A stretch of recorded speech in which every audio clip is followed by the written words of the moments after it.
I just wanted to share just a few things, I suppose, from our Federation University. And as you know, we've got a campus in Berwick, and we're very, very passionate about community engagement and connecting with our cities, Casey, Cardinia, and of course the communities beyond.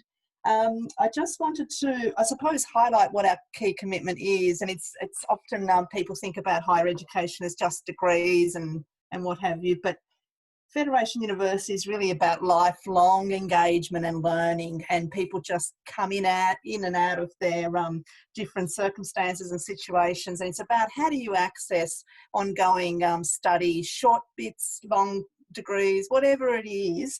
And the other thing that I suppose people don't realise, a lot of businesses, particularly small and new businesses, don't realise is we're very accessible and able to problem solve together and help people along the way, whatever their needs may be.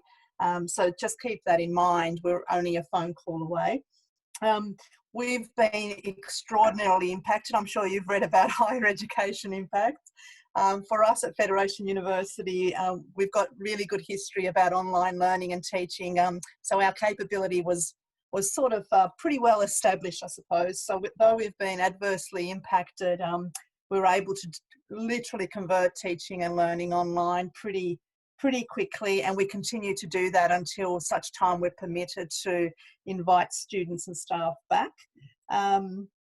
And I just wanted to also let you know that obviously with a lot of higher education, including Fed Uni, the impact of international students is huge. They're a magnificent resource to us for learning and teaching and community, but also the impact of them not being able to come through has meant that a lot of things happen, such as research and innovation can't really continue without we don't get the government funding as we need to for that. So there's a lot of misunderstanding about how international students fit into that. I just also wanted to highlight to you that Federation University has always had the face-to-face, but also more importantly, a regional reach. And through that regional reach, we've well developed flexi mode as well as online learning. And that's enabled a lot of people from rural regions and also people even in the suburban and city areas who just simply cannot attend the standard learning. So that's been great to continue with that opportunity. Now, the most important new opportunity, I suppose, as well for all universities and all members around Australia is that people around Australia is that with the COVID-19, we've actually been able to put forward introduction to new degrees and new study areas through short courses, so that anyone from our community, wherever they are, can actually hook in for a 6 months, re-energise their thinking, build new skills in new areas. And the government's obviously supported that through extremely low costs for members of the public who are impacted and businesses impacted. So Federation University, if you go to our websites, you'll see that science, education, IT, nutrition, and there's a number of other areas. They're all available to you now online and heavily subsidised by the government, which has been fantastic. I just see that access to education for anyone at any time is just absolutely key, and I'm just glad that we're able to still offer that regardless of people's circumstances and where their location is. So they're the main things I wanted to share with you, but I've just been absolutely thrilled to be part of this and listening to Grace, and the fact that it's all about thinking in an innovative, positive, action-focused way. And if we could do that together, it is just magic that happens. So that's why we're in the region. That's, hopefully we can connect really easily with anyone who has a desire. So thanks so much. Thank you, Kathy. Thank you so much. We're going to go on to our next section now, which is we're going to be having a panel, and I'd like to introduce you to our three panelists. So number one is Nick Russo, who's CEO of Summer Snow. Summer Snow, some of you may not know, is an apple orchard in Officer, and they had a freak hailstorm one summer and it ruined the crops. So they really had to become innovative, and they became a juice company. Now it's mainstream, and they've fully expanded to apple cider vinegar as well. So we'll be talking with Nick. We'll also be talking with Rob and Lynette from Lanterns Viet Kitchen in Berwick. And it's a local restaurant, but with, of course, the COVID restrictions, which really made people innovate in hospitality. So they pushed for delivery service and also started adding cute handwritten notes on their packaging. So we're seeing what they are doing. And then we have Joanne from Tour Local, which is a family-owned and family-operated tourism business. It was founded in 2008 by Joanne. And it specialises mainly in seniors one day and extended tours. So they are our three. So let's get them up if we can. And hopefully someone, not me, does that. Nick, can you turn on your microphone and video? How's that? Hello, Nick. Good to see you. Likewise. Excellent. Nick, we'll start with you if it's okay. Tell us about your business. It's not really my story. It's my dad's. So they started the orchard in the 70s, or took the orchard over in the 70s. And after surviving the high interest rates of the 80s, and then could you talk up just a little bit, Nick? Sure thing. How's that? No, talk up. Just talk a bit louder. Yep. How's that? Perfect. Okay. Yes. After that, they had the high interest rates of the 80s, and then the recession of the 90s. And we were just coming out of that period, and the orchard got hit by quite a severe hailstorm that ruined the crop right before harvest. So my dad, Robert, and my uncle Joe went and bought actually borrowed a small juicing plant off an orchard in South Australia, and began making apple juice with the damaged fruit. And that was 1998 on Australia Day weekend. And from then on, they started to grow that product, and we started to also. I'm sorry, the truck's being parked right next to me here, and I'm going to get the reflection now of the red curtains on my face. So oh, good. But yeah, so after that, we started doing a lot of contract and co-processing, and the business grew significantly over those years. Dad asked me if I could give him a hand for a little while to help the business scale, and I said I had a 3-month window, and that was 11 years ago now. So after that small period, I started here, and we've been sort of growing since then. Fantastic. Tell me, with the health pandemic, with COVID-19, how have you found that's affected you and your business? Well, like for us, our biggest segment is cider at the moment. So over the last 10 years, we've been upgrading each part of our line and adding extra services, including the ability to produce cider and bottle cider for external customers as well as ourselves. And with the shutting down of hospitality, it's had a significant impact to our turnover.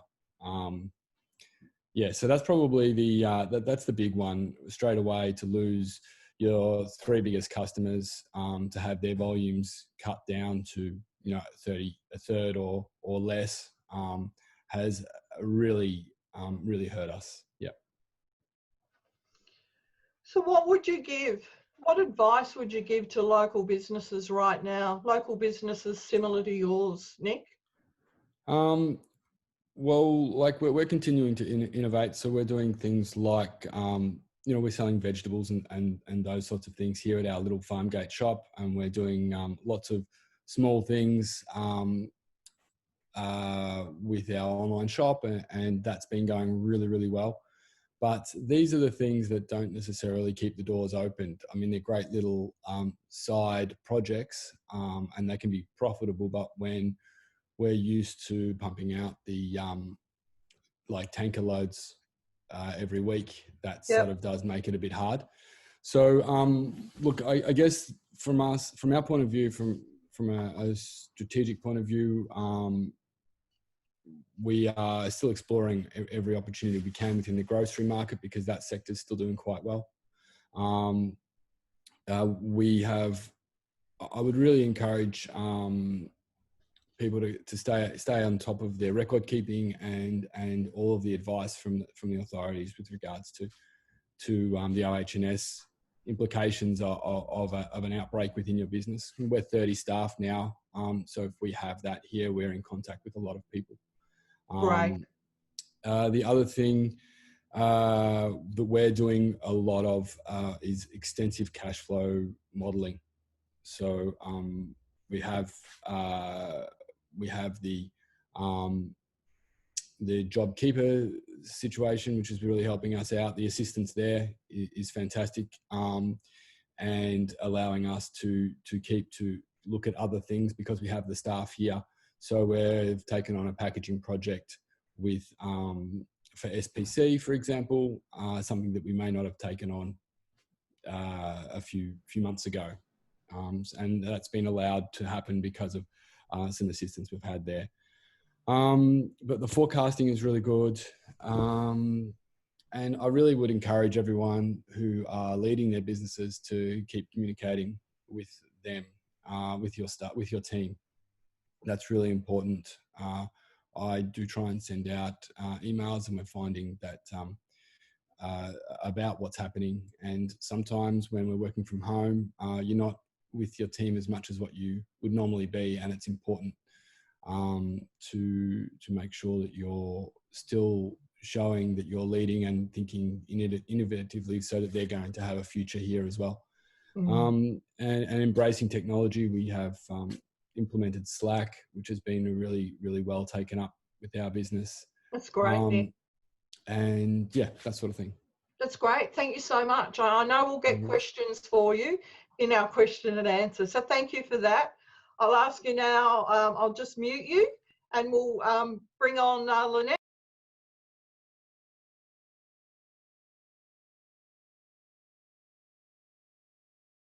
Okay, so hello. I'm not hearing. Great. Yeah. Hello. Hello, can you hear me? I can hear you now. Yep. Fantastic. That's excellent. So Lynette, tell us about your business. Okay, so we are a Vietnamese restaurant. We're called Lanterns Viet Kitchen. We're in High Street in Berwick, and we are about to be 1 year old. The idea came about, we had a restaurant that we opened in 2008 in Vietnam, which was very successful there, amongst tourists especially. It supported local community. We supported local orphanages, as well as disadvantaged families. And we decided to bring the concept to Melbourne because we had some ties between Vietnam and Australia. And yeah, the goal coming here was to bring community together as well. So that's what we're sort of trying to focus on now. Fantastic. We've all probably had to do a bit of a rethink and get smart about how we operate during this crazy time that we're all living through. What are some of the things you've changed in your business over the last couple of months? So the main thing we sort of, obviously with the change that we couldn't have dine-in customers anymore, we had to really look at fine-tuning our home delivery services. We already had Uber in place as well as online ordering. And we decided to bring Menulog on as well, just as another choice. But we then decided to implement our own home delivery service, which we wanted to make a free delivery service and try and reach probably a greater area than what the Uber and menu log were. So that's what we sort of set about doing. We also decided to use the time that we had to really make sure that all our staff were sort of trained in all aspects. So we sort of implemented a bit of a staff training on the side. We asked them, you know, where they felt they needed some help. And when the JobKeeper came into play, we made sure that we had sort of extra staff on board, so they were getting extra training. So we sort of made sure, you know, that we could be using this time in different areas.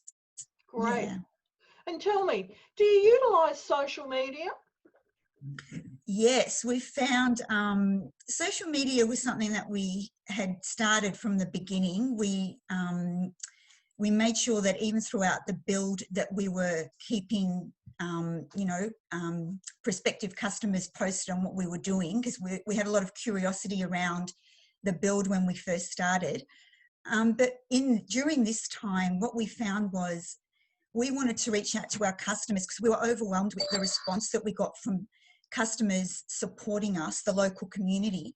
So what we decided to do, two of the partners involved are my brother and sister, and they actually came up with the idea of writing a little message on each of our takeaway bags to thank our customers for their patronage. And that just exploded. We did not expect that to happen. Customers were taking photos of their bags and their messages and posting them on social media, and then we were reposting their messages, and it just generated so much interest. And the staff that we were able to bring on board, extra staff, in between filling takeaway orders, they would rush to the table to sit down and write different notes on our bags. So we sort of tried to you know, change the notes up so people weren't receiving the same message the whole time. They asked us to get coloured pencils and texters and, you know, to make the notes bright and happy. And yeah, it just became a really lovely thing to do, actually. You don't have one there, I suppose, that you could hold up? No, I don't. No, I Oh, don't. that's okay. But they're all over our social media page. So yeah. Don't worry, we will all definitely have a look. Do you have any advice for other businesses in hospitality right now, knowing that some of the lockdown lifts on the 1st of June? Yeah, well, the thing that we're really looking closely at now is obviously keeping up to date with what's going on and the advice that we're being given. I think the main thing is to ensure before we get back into sort of even, you know, limited seating, that customers are going to feel safe coming back. So obviously we want to put, you know, the customers are our priority as well as our staff. So we have to make sure, you know, that they, you know, they're happy to be at work. We're keeping obviously up to date with keeping people up to date with all our Instagram postings. And we feel that, you know, customers have supported us, and now we want to make sure that they are our priority. And just being very personal, we make sure we answer every single message that comes to us. So if people are direct messaging us either on Facebook or Instagram, whether it's a complaint, whether it's positive feedback, constantly replying back to them, thanking them for their support. I just think that's really, really important. We've got a competition running at the moment as well, just to thank customers, to give them something back. And just, you know, for us, it's about supporting each other as a community as well, local businesses. So we make sure that all the local businesses in the area, as many as we can, we follow, we like their posts, we repost things. If they're doing something different, we make sure we, you know, promote them. So it's all about just we don't look at them as competition, we look at them as, you know, it's community. So we try and make sure that that's what we're surrounding ourselves with, and just helping each other get back into some form of normality. Sounds as though you're doing the we instead of me. Yeah, yes, trying very hard to. Yes, only one E on the we. Yes, exactly, exactly. Oh, that's excellent. Well, listen, give your business a plug before we move on to Joe. Give a plug so we all know how to find you. Oh, yeah, so it's Lanterns Viet Kitchen, 90 High Street in Berwick, and we're on Instagram at Lanterns VK. Thank you so much, and I'm sure we're going to have lots of questions for you when we get to the questions and answer section. Thank you so much. You're welcome. Thank you. Okay, Joe. Hey, How are you? fabulous, thanks. Just love it. You're in the tourism industry. Yes, we are. One that was smashed mightily with COVID-19. How have you coped? Well, coping is not really the issue, I don't think. We specialise in the mature age. We specialise in special needs. We do a lot of day tours and away tours for these people, you know, and I take them away for a few days. And it's pretty easy to cope, quite frankly, when you know that your customers, your clients, your beloved passengers fall fairly and squarely into that vulnerable category that we hear about all the time. And so coping is not the issue, because it doesn't matter what we're going through financially and with, you know, when are we going to be able to do it again and all that business consideration. Our clients are socially isolated. Our clients are in fear. Our clients aren't seeing their grandkids. Our clients have had to cut back on so much else. So yeah, we're doing stuff and we're doing a lot of things. We still get to our desks at 8 in the morning. We don't finish till 5:30 at night. But yeah, we mainly feel for our clients. Yes. Yeah. Now, I've been told that you've shown a real side of community during the COVID-19. So what type of things have you been doing? And you just said we're doing lots of stuff. So what's the stuff that you're doing? Okay. So we're doing business things. So we're doing business things along the lines of totally re-looking at everything that we do. We're going to have to come out of this, and the Jacinta Ardern words, we're going to go early, we're going to go strong. So business-wise, we're preparing ourselves for that. We are making sure that stuff that we've been too busy doing, work balance was way out of the door, so that when we come back, we have work-life balance, et cetera, et cetera. But the sort of things we did for community, and it really comes from that age-old expression that's just been taken up by everybody way before COVID-19 anyhow, and that is, in helping others, you help yourself. So we didn't do much. We just took people to the supermarket. You know, we took some of the mature age in that 7 to 8 o'clock time slot.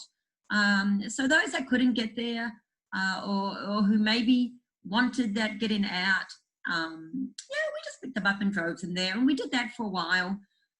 We're trying to reach out to our clients. We're trying to identify the ones we think might be most impacted by the social isolation, and you know, we're phoning them or sending some cards or just getting in touch with them a little bit, maybe sending them some photos of them, and but also the tourism community. And we are all in this together, as we keep getting told. So what I like to do, if I'm sending an email like to one of the motels or one of our suppliers, a zoo or gardens or something, I like to just put a little graphic in there, you know, like a happy sunshine thing, or just a, you know, thumbs up, or I'm from New Zealand, so the old kia kaha, you know, stay strong, we're all together. So yeah, that's just it's the little things. Yeah, Grace Brenham, what a great speaker. And the little by little by little for all those rural businesses made, what did she say, $5 million difference or something? Yes, that's right. So that's all that we've done with community. We've tried to do the little by little by little, because our clients are everything to us. I actually received some flowers from some yesterday, which reduced me to tears. It's so humbling. We feel for those that we work with. You know, I've been told by one supplier that he's been taking cancellations from tour operators who will not be back ever. They have gone off the skate, and that's just heartbreaking. You know it's going on. I work with my son. God bless JobKeeper. Thank you to all of our governments. So we are working so that when we come back, our clients know that we're there. Jo, are there any timelines yet for tourism? No, and that for me is the hardest thing to deal with. Every single morning I watch the ABC News just in case something's been announced. And when I heard the Queensland Premier saying that their borders might not open till September, that was devastating. But I don't argue with what our governments say. We have to give respect, I feel, to our governments and say, okay, we're hearing you, you think this is important. But to not know, the Australian government has time frame mapped when things are going to be opening. Yes, they're not opening their borders, but they've said we're doing this in June, we're doing this in July, and wow. I don't care how long we have to wait. I respect our Victorian and federal governments. But I want to know if they have an idea when these things are going to happen. Because we can't just open our doors and people walk in that day. We have to say, right, now we know, now we can schedule, and now we just have to wait. So we're going to have a lead time of probably at least 4 weeks before our wheels turn after everything opens. So. I was listening this morning, South Australia being very adamant about not opening their borders. And it's only New South Wales, ACT and Victoria that have open borders at this time.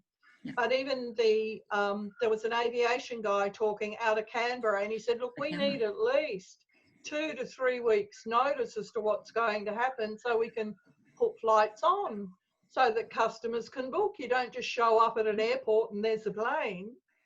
So, and the other thing that we're facing, and I look at our hospitality sector, I know a major business over in South Australia. They're pulling all their workers back. It's one of the houseboats on the Murray River. They knew that with 5 weeks notice, but at 5 weeks notice, some of their suppliers said, we don't have the time to get enough food onto your houseboat, a major paddle steamer on the Murray. So those operation people are going supermarket to supermarket in South Australia, but staff, we need lead time. But we also have to consider our clients. Our clients have their own fears. And so they are going to need a little bit of time to readdress and feel comfortable. They like us, they trust us, that's lovely. But they're going to have been isolated for maybe 3 months before they put their bottom on one of our seats.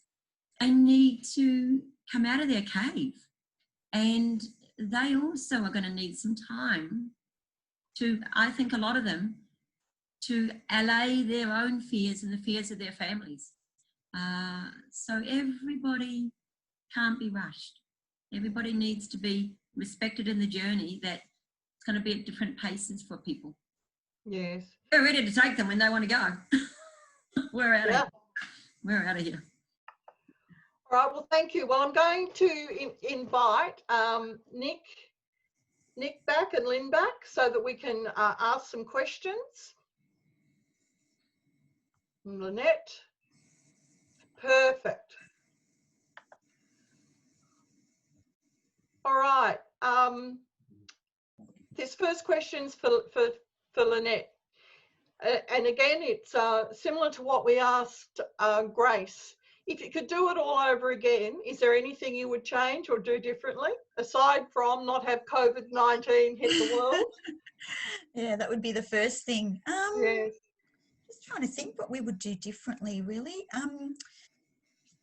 I suppose at the beginning it was quite daunting, all the information coming out. So the only probably thing I can think of is, like, you know, we've tried very hard to stay in touch with our staff constantly, but probably just if we could have broken it down a little bit simpler at the beginning, because it was quite a rush of information and we were worried and just probably, you know, being able to relay that information to them a little bit sooner than we could, because, you know, they were left a little bit unsure for a while as to where they were going to end up work-wise. So that probably is the only thing. I mean, I know the government put out information as quickly as they could, but yeah, it was just getting it down, sort of, you know, working it out and getting it through to them. That's probably the only thing I can think of. Yeah. And what about you, Nick? You mean in relation to the COVID-19 situation, or the business as a whole? None of us knew that was happening. But Yeah. perhaps your reaction, or like, is there anything that you could have done differently? I'm really proud with the way the team reacted promptly to all the information and took it very seriously. The team's pulled together really well here, and like I said, we do have 30 staff, so it's a lot of people to get around to. Big hats off to our office manager, Mim. She's just done a great job with the way she's been able to collate all that information and get it out to everyone quickly. Look, of course, there's always things we would have done. We wouldn't have bought so much stock. But, you know, that's nothing I can do about that. You know, like whether, I don't know really. Yeah. Mm. Well, it hit with a wham, didn't it? Like, and really those first couple of weeks, I think everyone was just in shock. You know, so then people started coming out of their shock. And I have to say, like, listening to the three of you and going back to what Grace was saying as well, really does sound that all three of you, you know, have managed to convey sentiment and substance with your businesses and what you are doing in your community. So congratulations. I certainly wish good times on all three of you. I just say I am concerned once JobKeeper stops and we face the realities of I think the main impact is still yet to come, and I think that we should all be pretty cautious about the future. We have a business that sort of, we sell a product and then the customers pay, you know, months later for it. Yeah.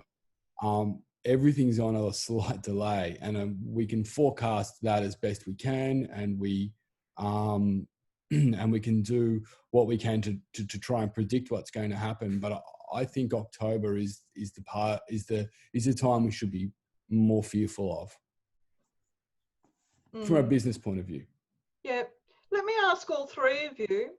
It's a question that that Ben has put here. He's gone, how do you all see COVID-19? Is it just a glitch to get through, get past, that will leave no lasting fundamental change to small business?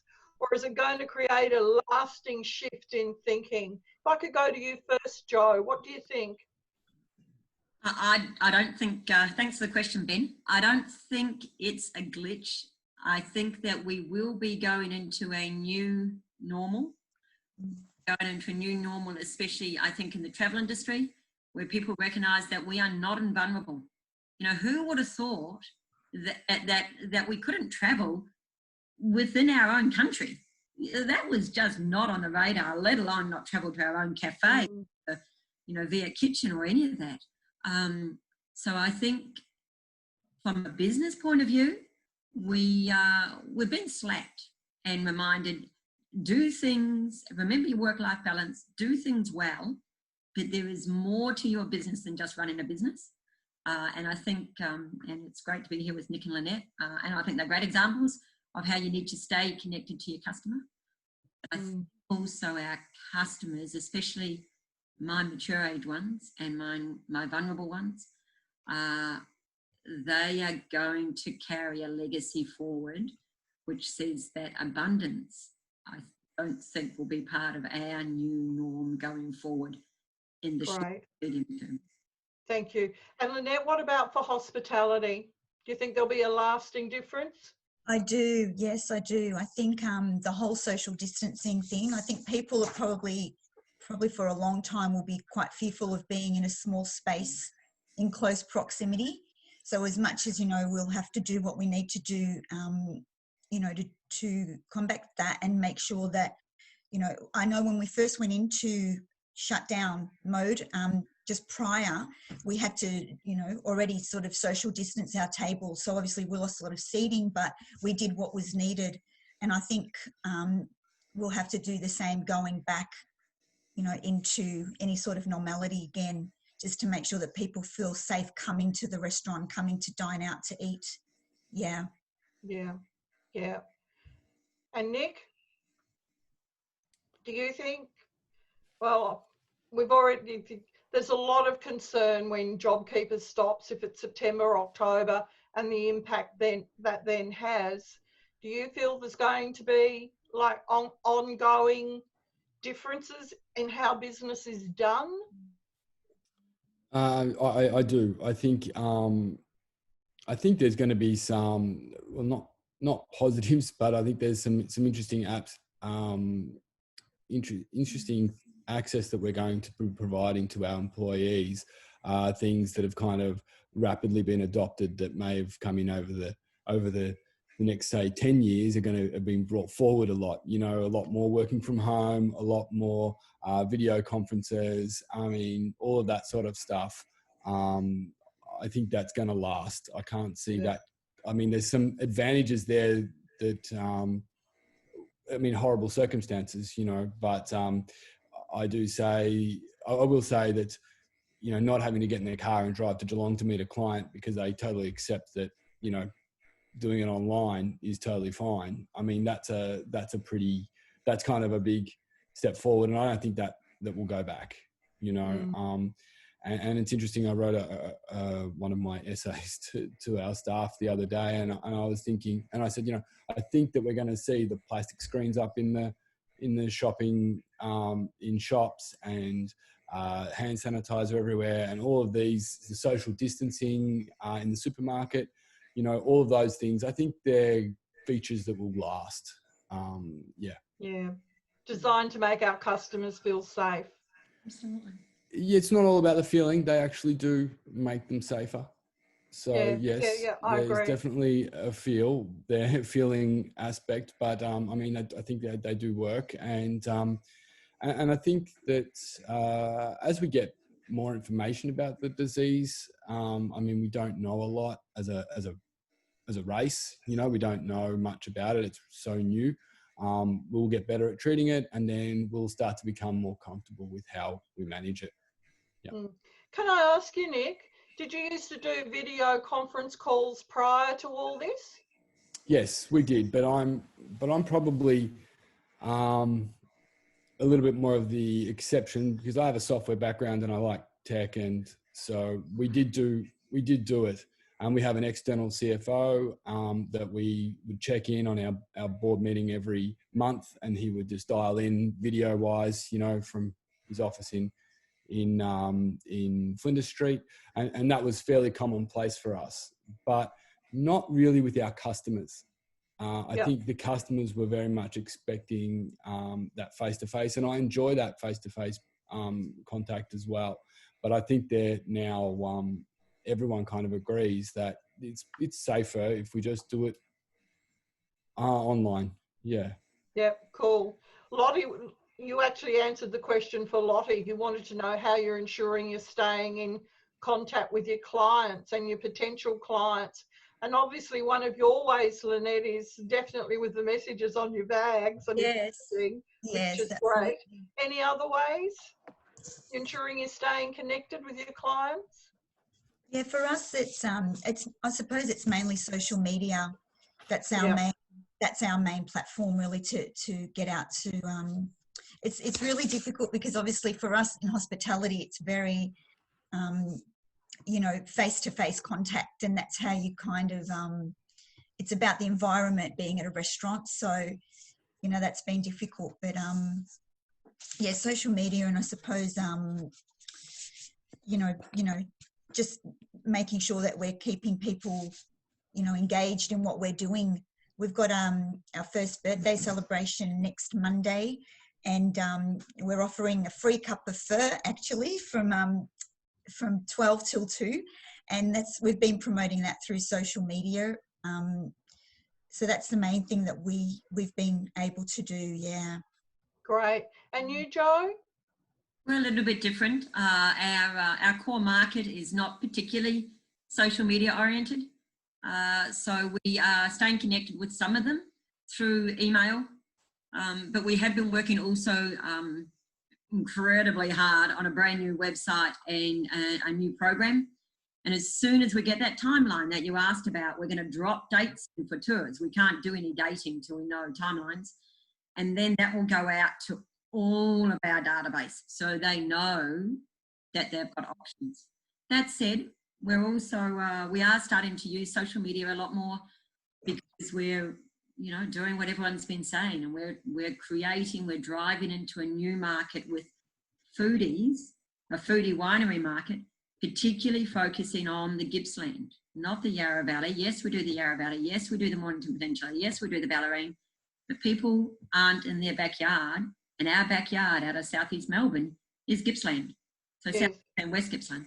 So we will be engaging more with social media. So this will be an interesting exercise where the Tour Local doing a lot more engaging through those means is, you know, with that different market. So that remains to be seen. That's a new initiative. That's exciting then. New skills all the way. Oh, the 30-year-old son can look after that. Excellent. All right, well, listen, I want to thank all three of you. Thank you so much. I'm just going to quickly go through all of you. Just give a quick plug. Nick, I noticed you put your website onto the chat bar. Lynette, if you can do the same. Joe, if you can do the same as well. Perhaps put up your social media platform so that people know how to contact you. That would be wonderful. But thank you so much for your insight. It has been phenomenal. Thank you so much. Thank you. Thank you for the opportunity. No worries. Yes. No worries. Pleasure. Thank you. Right. I'd just like to spend a few minutes, if I may, just talking about innovation. And there's a handout that you're all going to be sent. So rather than you read it now, you can certainly see it at another time. Sometimes, you know, like we look at innovation and we see it as, oh, do you have to think of something so brand new and so huge? I don't know if I can. And yet, Grace, it summed it up, I think, or it might have been Joe. A little bit by little bit by little bit by little bit. Sometimes innovation is little things, and it's just designed to, what can you do differently for the benefit of your business, your customers, and your community, that also obviously as a business generates income. And we have seen people over the last 2 months so have to change their business models simply to survive. And that has all been, you know, part of innovation. So it's not a big, spooky, scary thing. It's about changes that we have to be made. Education was certainly a major one. Whoever would have thought in such a short time span, the schools could have got all their training material online so that they can teach kids from home. That was done at such a rapid pace, it was unbelievable. I look at those in hospitality that had to turn their restaurants and cafes into takeaway and do it very fast. Now, of course, they know 1st of June, some of the lockdown is being lifted and they're going to be able to have people into their cafes and restaurants. And like many of you, I'm sure you've all seen across social media, you've seen people overseas, thankfully at this stage, with pool noodles on their head just to keep the distance. Certainly, then I saw someone else and looked as though they were in big rubber tyres on wheels so they could walk around and keep social distance. I actually like calling it physical distance, I think. But we've seen in, you know, most of the supermarkets, we've seen, you know, the sneeze screens, we've seen the switch from cash to contactless, we've seen sanitizer everywhere. What we're not seeing a lot of here in Australia yet is a lot of people wearing masks when they are out. There's certainly a whole story around that that's happening across various countries. The United States one, some feel it's their right not to wear masks, others want to, etc. But when we look at innovation, I suppose one of the key things that we have seen in these past 8 weeks is the ability to pivot. And for those of you who remember Friends, I can't say the word pivot without thinking, trying to get that lounge suite up the stairs. Pivot, pivot, pivot. But I've got to congratulate so many small businesses on how fast they pivoted, because it's the small businesses, you know, that had so much effect. And like many of our speakers have already said, JobKeeper has been phenomenal for so many people.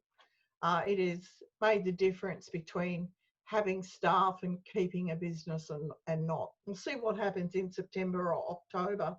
We're now all being forced to be smarter. Certainly in my line of work, where I work predominantly with small business and retailers all over the country, the years I've been on about a social media presence, a website presence, and those that had a website presence and had social media were able to pivot so much faster than the ones who had to start from scratch. So I'm hoping that those forms of communication, there'll be a bigger uptake from those who've never done it before, and we get better at it as we go through, because that's where customers are, that's where people are. You know, we're all carrying around our phones, and that for us is where we are at. So don't shy away from websites and social media. It's a form of communication. Buy from the bush. It was social media. And in these last few days, we've certainly heard that Facebook, Instagram, WhatsApp, Messenger are going to be looking at shops. How it's going to be different in their current shop, I'm not sure. It's being rolled out in the United States first. But it sounds as though there's going to be an opportunity for people to be able to buy directly from the social media platforms rather than being directed to a website. So we'll see how that happens in the near future. But that's certainly an innovation that has been speeded up by Mark Zuckerberg of Facebook, Instagram, etc. We've got so many opportunities ahead, and just thinking differently. If we go back, once we get unlocked and we go back to business as normal, I don't think it's going to be normal. I think it's like our speakers have said, changes in the wind, things are going to be done differently, and we do need to adapt to it. And we need to think in our business, what can we do differently? It doesn't have to be major, but what can we do better? What do we need to do for our customers' benefit? Definitely innovate the small things. What are the small things that you perhaps let go, or you know, like, don't have time for that, which, you know, I used to hear lots of times with my clients. I don't have the time. You don't understand how busy I am. Well, now maybe is the time for us to do those small things, those innovations that make a difference. Know that part of what we're coming back into is the lazy economy. And the lazy economy is, what can you do for me as your customer to make it so easy for me that really I don't have to think about it all that much? And we've certainly seen it with, you know, delivery of food.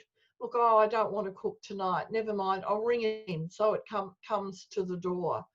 What can you do to make it easier for your customers to do business with you? Is it a case of, like one of the case studies that Grace gave was FaceTime with the phone and walking around a shop showing the products? Does that work? You don't have to have web cameras and a whole sophisticated set of technology. You can do most things now on your phone. We look at so many businesses now, and I know a lot of retailers are shopping by appointment. So you specify a time and you come in. You look at our fashion retailers are needing to work out what they're going to do with clothing. So if it's being touched by customers, do they steam it? Do they put it out the back for 1 to 3 days before it comes back? There's a lot of thinking going into that type of thing at the moment as well. And of course, you need to balance, you know, profit and protection. There's one school of thought that it's up to all the businesses to ensure that all their customers are safe. To a degree, that is true. But as customers and human beings and individuals, it's our responsibility as well. You know, like, we need to make sure that we physically distance. We need to make sure that we use the hand sanitizer. That if we're not feeling well, that we don't go to work, that we're not sneezing everywhere. We need to take our part as well. And I think if the businesses and customers, consumers, if we can all play together, you know, we can get through this. It really is a case that we're all in it together. So the thing is, with innovation, it's not a scary thing. It doesn't have to be huge. It's the little bit by little bit by little bit that makes the difference. So my question to you is, what little differences do you need to make? What are some of the innovative things, different things, little things that you can change? Those of you who are looking to open a business, and I know we have some of you here today, you know, like, what are you going to do? What are you going to do differently than was done before by other similar businesses? So innovation itself, it's a wonderful thing. Nothing to be scared of, but it's something that we all need to take into account as we move forward. So on that note, can I please describe 2 or 3 small things to innovate? Certainly can. Social distancing is one, physical distancing. We've seen it everywhere. We've seen people who've either got tape on the floor or they've got, I believe it's Aldi, who've got, you know, like it's a trolley space away from people. The noodles on people's heads was designed to keep people, you know, away. We've seen innovation happen in hospitality. We saw it with Lynette, where they were writing messages on their bags, that their customers were then sharing those messages onto the social media. And again, it comes back to what Grace said. It was about sentiment and substance, and it's different, and it stands them out from the crowd. Every business is different. Nick certainly said one thing that he was looking at was to make sure that all the cash flow and projections and the money side of things was all up to date, and absolutely it has to be. It absolutely has to be. I've got here from Rebecca, we've innovated our new home building company, but engaging in video meetings with our customers and prospects, including contract reviews, screen sharing to go through. We have engaged in electronic contract signing. Good on you, well done. You know, sometimes it's as easy as just buying a webcam, or if you've got a good enough webcam on your computer, terrific. Other times it's your phone. I did a telephone hookup the other day through Messenger video on my phone into the Cook Islands, who currently are COVID-19 free. So there are all sorts of tools. Those of you who hate video, let me speak to you for a moment. I relate. I get it. All of us feel the same. We know that we're going to have 15 double chins. We know it's not what we look like, but somehow it comes up on the screen. As far as innovation is concerned, 3 little words, and I say this with love. Get over it. Seriously, we need to get over it. And I say this for myself as much as anyone else. You know, don't overdo your videos, but don't avoid them either. Photographs and videos, we are living in the most visual society ever. We've got people now growing up who've never not had a smartphone. So, and video is essential. So deep breath. You can do it. We can all do it. Would be great. How do you reach people not on social media or email? Actually, you know, it's very interesting. I was reading an article recently. It was out of the United States, and it was the gardening industry. And they found that what was working was sending out letters or sending out catalogues. It was back in and working, and they could see the generation of sales. So that might be something to give serious consideration to. Don't just rely on one form of contact. Emails, videos, social media, websites, public relations. Grace was talking about that, like cozy up to your journalists, find out who they are and have a story to tell with good photos. Offer to send them photos. Doesn't cost you anything, but gets you out there in the marketplace. So I hope that helps.